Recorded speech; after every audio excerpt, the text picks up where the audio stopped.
Welcome back to another video. Hope you are having a great day. And today we did Nothing 2A+, which is a refresh of the Nothing 2A, but it has a improved front face camera, an improved CPU, at least slightly. It also has a different kind of design, slightly, some different materials, but the same display, the same software, the same glyph LED. So we are going to take a look at the differences between the two and try to figure out whether it makes more sense to choose the Nothing 2A at a discounted price or the latest Nothing 2A Plus. And if you are watching this video on your Windows 10 or 11 computer and you still haven't activated and can't even edit your desktop icons, don't forget to check out cdksales.com, where we can find budget official OEM keys at an affordable price, and with the coupon code that you can see on screen and down below on the video description, it will get even cheaper. And besides Windows 11 Pro, if you are looking for Windows 10 or even an Office suite that we can aggregate directly to our Microsoft account, you can use the same coupon code, which will give you the best price possible at this moment. So just in case, the link will be down below. One of the differences, and probably the main difference, is on the front face camera, which is, instead of 32 megapixels like the previous version, now it has 50 megapixels, capable of recording up to 4K at 30 frames per second. This is one of the differences that we will notice from the Nothing 2A and this one right over here, Nothing 2A Plus, which is front face camera 50 megapixel, 4K at 30 frames per second. Now let's check out here the job that it's doing on the HDR and even on stabilization, which I'm just using a normal selfie stick at an arm's length.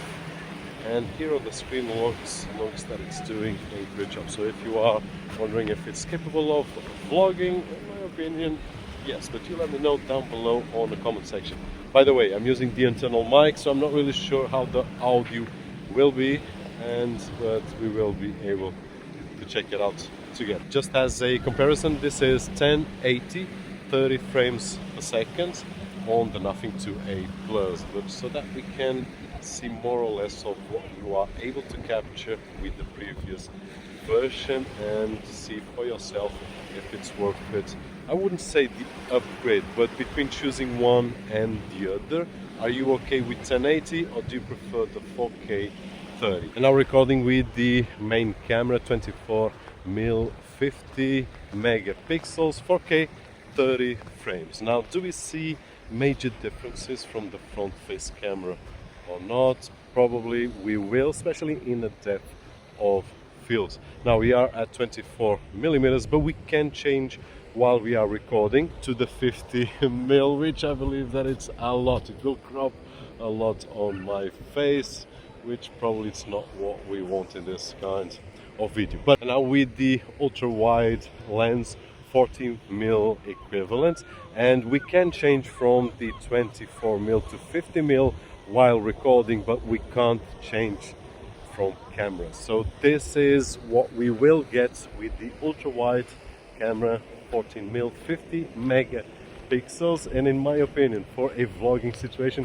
probably this is it. 50mm is too much, we know that, but this is probably what we want if we want to show off what we have right over here, which is for good at this moment, a great village. And basically this is the image quality that we will get. In terms of HDR, the sun is flashing on my face, but for what I've seen on the front face camera, it's doing a great job. So I believe that the back cameras are doing as good or better. Now looking at the camera menu, and right over here, let's go to video. Also have the slow motion option, but let's leave on video. We have the 3 lenses available, 2 cameras. So if I start recording my video, I will have 2 lenses available, the 24 and also the 50mm right over here, but I will not be able to go to the ultra wide. So I will need to stop the video, and if I change to the ultra wide, which is the 14mm, I will be able to start recording right over here, and I will not be able to change to the other camera, which is not of usual. Now on the top we can change resolution from 4K 30 to 1080 up to 60 frames per second. Let's go back to 4K 30, and on the top right corner the menu for some options like the action mode, which will give us more stabilization, and also the grid if we activate to help us out, and more settings, which I will let you read right over here so that you don't get too board. Now let's go back, and I can leave these on, and one of the things that I can also do is I can change to the front face camera 4K at 30 frames per second, which we already seen a sample. Now if we move to photo, we will have access to the same ultra wide and wide angle and with zoom 24, 50 and 14 mil. We also have options for the natural mode or vivid mode, depending on what we want on our pictures. If I touch the screen right over here, it will activate because I did activate this option. It will take a picture automatically. We also have the HDR option, which we can enable or disable, and also the filters that we can use if we want to enable automatically, but we can also do this in post as well. So basically, if I press anywhere on the screen, it will just take a picture and bam. Now besides that, on the top right corner we have the same, well, similar to video options that we have seen, but besides that we also have more settings, which will take us to the main settings of the camera. Here we can enable the 50 megapixels or the 12 megapixels, which we can leave on 50 at this moment. And besides that, on the photo we can also do reverse and front face camera. Now one of the things that I can show you right now is when we are taking pictures, it will show a little bit more far away, and if I change to video, for example, it will show a bit more closer. But in my opinion, and for the test that I've been doing, this is a nice distance for a vlogging situation, so not bad at all in my opinion, of course. And then we also have the portrait mode. This is the portrait mode on the front face camera. I will take a picture right over here, mode 1, and let's now move to the portrait on the back camera. So I'm going to do like this, and this is mode 2. One more try, mode 2, which is portrait on the back camera. Probably the depth of field will be better, but we will try to compare. And then we also have the more menu, where we have options for time-lapse, panorama and expert. Now if you want everything in terms of customizability, we have all the values here for photography, which is great. Let's go back to photo, and basically this is it in terms of the camera app. And if you are wondering how it behaves in lower light conditions, this is it. These are the lights that I use when I'm on this position using my main camera. Now we can turn on these two just to see the behavior in terms of changing from a lot of light to less light. So let's turn these off and back with the lights that I use. Now let's turn off one more, and right now in a really low light condition, I wouldn't use this with my main camera. The image wouldn't look good, but it's great to see right over here, and this will give you an idea if you record at night time with low light. And now let's go even lower. Let's turn this off. Completely dark here, only the LED, so no light source at all. If I go near this phone, I'm not really sure if it gives me light on my face or not. Let's turn back this one right over here. This would be a light that I could manage with my main camera. I wouldn't use it with a phone. Let's turn this back on. And if we have a good image right over here, I would say that even to create some content, we will be just fine. Now the difference is on the CPU side. Now it has the MediaTek 7350 instead of the MediaTek 7200. Now the difference is slight. It has a bit more performance on the CPU side and on the GPU side, and it is more efficient. Now if we take a look at some Geekbench numbers, the Nothing 2A Plus is scoring around 1270 on single core score and 2664 on multi-core score, so a bit above from the previous version. If we take a look at one of the latest devices that I did test out right over here, which is the Google Pixel 9 Pro, we can see a big difference. And why did I compare with the Google Pixel 9 Pro? Because if you want to have the same form factor and the same kind of operating system, materials and look of the Nothing 2 A Plus but with superior performance, then I would suggest taking a look at the Nothing 2 normal version, which has the Snapdragon 8 Generation 1, and that CPU has the same performance that the Google Pixel 9 Pro has. So this is something to have in mind while selecting the phones. Nonetheless, if you are not an extreme hardcore gamer and you want a balanced phone, then stay tuned, because the Nothing 2 A Plus has a lot more to offer. Now, in terms of gaming, before you run away, it doesn't mean that you can't play games. We can. I did have some fun with some games, so we will be able to run most of the games available on the Google Play Store without any issues whatsoever. Just don't expect to max out the graphics settings, because that won't be possible on this CPU range. But